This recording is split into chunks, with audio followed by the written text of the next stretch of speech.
Asks Boy Abunda. Merry Christmas. Merry Christmas ito. Ang taas agad. Oo. Nandito. Mula dito natatanaw mo ang bahay mo. Yes, ay yung bahay ko. Iniwan na naman bukas yung ano sa terrace. Oo. Nakainis. Kami nasa Lake Shore dito sa Taguig. Napakaganda. Ganda. Noche Buena, kaya ba talagang 500 pesos? Hindi. Ang Pasko ay once a year lang po nangyayari. At napakahalaga po ng Pasko sa bawat Pilipino. Tayo nga po yung pinaka-excited magpasko, di ba? September pa lang nagkakaroon. Pinakamahabang Pasko. Pinakamahaba. So, ibigay na natin sa ating mga kababayan yan. Mm-mm. Ano ang handa? Ano ang mga pagkain? Anong mga tradisyon na hindi nawawala pagkapaskuhan? Tradition, syempre, magdasal, magpasalamat, di ba? Yan yun. And of course, ang pagdating naman sa pagkain, yung tradition talaga na hindi nawawala. Aminin, ang binabaon ng mga pasyarol, ang spaghetti. Oo, totoo yun. Salad, hindi nawawala yan. Mm-mm. Pasalad. I've always wondered, paano ka natuto magluto? Yun na nga, sa 12 namin magkakapatid, kanya-kanya kami may toka sa buhay. May taga-igi, may taga-laba, may taga-plancha, may taga-luto. Pero sabi ko, ay, doon na lang ako sa kusina. Kasi ayoko maglaba, Tito Boy, tumatawid ng ilog eh. Ang labahan namin nung araw sa ilog. Saan ito? Dulugan taktak. Okay. So, magaganda pa ilog nung araw.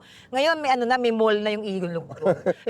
So, ayoko. Sa kusina na lang ako. Tagahugas, tagaluto. Bihira naman kaming may niluluto. Wala naman may pagkain madalas. So, hindi ako pagod.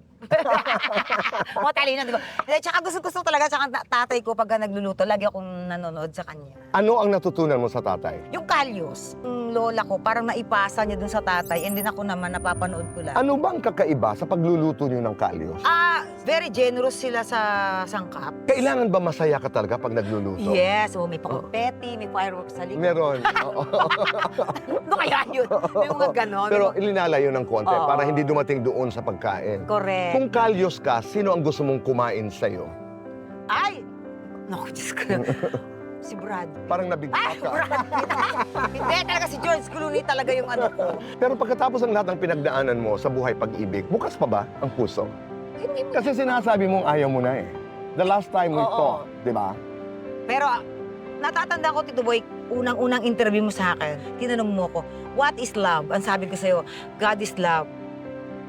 Kaya sabi ko, na-realize ko, bakit ko i-close yung puso ko sa usaping love? Tama. Kasi marami namang klase ng love, 'di ba? May love sa family, may love sa friends, may love sa Panginoon, 'di ba? So, you have to keep your heart open. Okay. Pero ang pinag-uusapan natin ngayon, bukas ba ang Sa iyong... pag-ibig as boyfriend, Yes. ganun partner, Oo. pinapasa Diyos ko na lang. Tama. Mahirap yung nagsasara kasi may mga blessing na dumadating talaga after so much pain. Langganang may tato, arino lang may tako. Di ba? Ang Disyembre kasi ay fiesta din ng mga performers. Yes. Di ba? Oo. Dahil sa mga company parties, Kami dahil... racket. Oo. Kumusta? Ay, Tito Boy, God is so good talaga. Oo. Every day, always, and forever. Di ba? Oo, yung minsan may isipin mo, parang bigla na lang, ay, thank you po. Right. Yes. As a matter of fact, you and Pooh have a show in Yes. Northern Samar. Sa mga taga Northern Samar, nanood ng The Pookie Show with Chad Guinness. Thank you po. Ganda, no? Anong meron ka na wala si Pooh? Oo. Ay, sorry, Tito Boy! Sorry, Tito Boy! Pero totoo naman. Hindi. Oo. Anong meron ako? Masakit yung kay Chad, kay Pooh, sa Oo. akin. Tito Hindi, Boy, hindi naman. Hindi naman. Ano ba? Anong meron ako nung wala si Malia? Oo May nga. Malia ako, may Ate Maymay ako. Pero meron naman siya mga pamangkin din Meron. na mahal si Pooh. At mapagmahal din yan. Langganang may tato, Mm-mm. arino lang may tako. Tsaka medyo matangos lang ng konti ilong ko kay Pooh. Konti lang naman. Konti lang. Tama naman, oo. Pero what makes you tick kayong dalawa? Kasi inaabangan talaga yan, Oo, ha? correct. Oo. Kami po kasi ni Pooh, nag-start ang friendship namin 2008. 2008 ang Kasi kami ni Pooh, kwentuhan lang kaming dalawa eh. Titigan lang. Nagkakaroon Show na. Show na yon. Oo. Even yung si Carmela, si Brosas. Okay. Si Kay. Oo. Yan. Kakay, Oh, skate. nasa bahay ko magpapasko na naman. Talaga? Taon-taon sa akin nagpapasko yan. Hayaan mo na nga. Oo. Adik na adik sa kanyang inaanak. pag nagkwentuhan kami, misa sa text, mag-uusap-usap kami sa group chat, nakakabuo na kami ng show doon. Nakakabuo na kami ng mga, subukan mo para sumalangit na chocolate! Hoy, chocolate! Yan, isa pa yan si chocolate. Pag nagte-text kami, nag-aasaran kami sa group chat, isang buong show na yun. Galing, no? Oo, iba yung chemistry din namin. Iba yung chemistry namin ni Poo, iba yung chemistry namin ni Brosas, iba rin pagkasama ko si Chocolate. Lumamig, Gaano kaiba ang Paskong ito?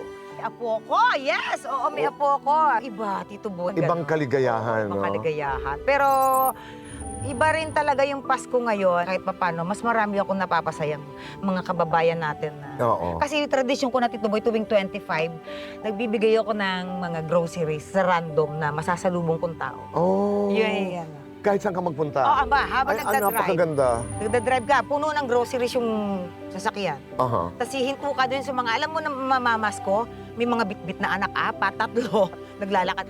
Pagbukas mo ng bintana mo, ay, yung magugulat, ay, mampukwang, ay, mampukwang, biglang gaganon. Tapos abutan mo sila, Merry Christmas. Meron akong isang di makakalimutan, Tito Boy, dyan sa may kahabaan ng Tanay.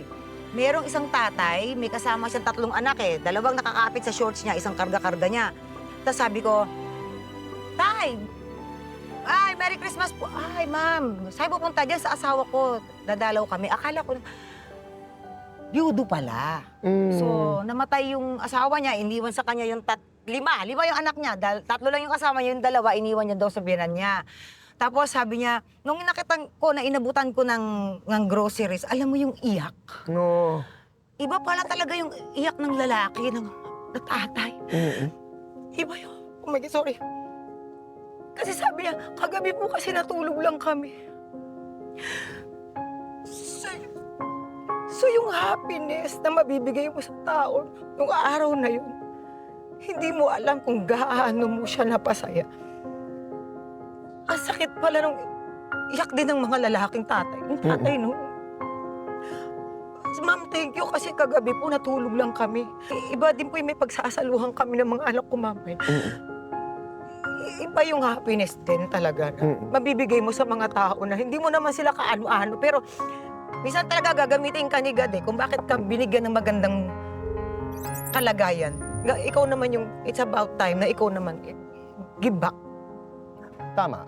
Caroling na pagdaanan mo. Ah, yes. Ang tatay ko, ang unang-unang tinuro sa akin kanta, Holy Night. Akala ko, gusto niya ako maging singer. Yung pala, pag-aralan mo yan, mag-caroling na kayo doon. Pinaghanap buhay. Pinaghanap buhay, tandali. Pero sa grupo namin lagi, ako yung taga-kanta, ganyan. Tapos yung mga kapatid ko lang, taga-emote lang sa likod. Alam mo yung mga nag-aawa-awaan. Huy! Ako yung taga-kanta, sila awa-awaan lang sa likod. Ganyan-ganyan. Pero naging dancer ka. Dance. Kailan mo nalaman na mahusay kang sumayaw? Talaga nung bata pa ako, Tito, may bisita sa amin sa bahay. Ako yung bida-bida lagi. Tinutungtong ka sa lamesa. Tungtong sa lamesa. Anak, pakitaan mo yung mga disco duck. Mga lady ba? Talaga? Maghahalata mo talaga yung mga tugtog, di ba? Sumasayaw ka naman? Yes, sayaw-sayaw naman ako. Tapos, bibigyan ako ng pera, ganun. Bata ka pa lamang, talagang performer ka na. Ito ba Sige nga, sayaw ka nga dito ngayon. Sige nga, hahawak ako. Bilang pagtatapos ng pag-uusap natin, hubarin mo ang iyong, ayan. Tito Boy, para sa'yo talaga to yan. Merry Christmas. Merry Christmas po. Merry Christmas collection. Para na po talaga, Tito Boy, hindi ko ito ginagawa. 5, 6, 7, 8,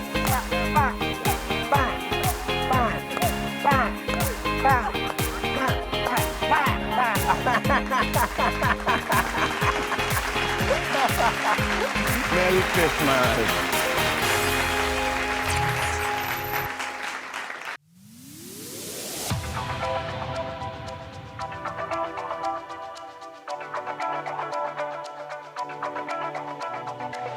Damang-dama natin ang init, ang saya, at tibok ng puso ng bawat tagigenyo na naririto ngayong gabi.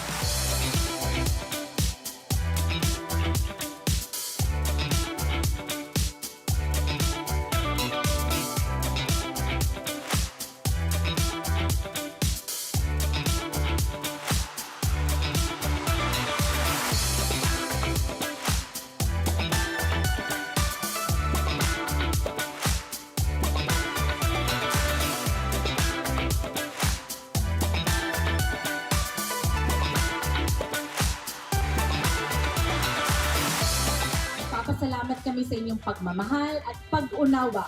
Maraming salamat. Kayo ang aming sandigan at inspirasyon. Mga kababayan, dalhin natin ang diwa ng pasasalamat sa bawat araw ng ating buhay.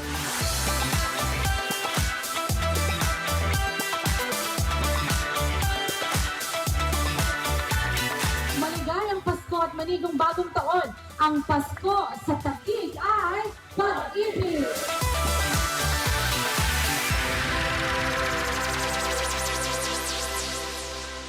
Cayetano in action with Boy Abunda would like to thank RLI Furniture, JC Organic Barley, Live Healthy, Choose Good Life, Ocha Milk Tea, Siomai King, ang hari ng siomai, 7, located at B6 Bonifacio High Street, Taguig, and Seymada from La Luna Cafe. Come home to a delicious tradition. We're located at 103 ML Quezon Avenue, Hagonoy, Taguig.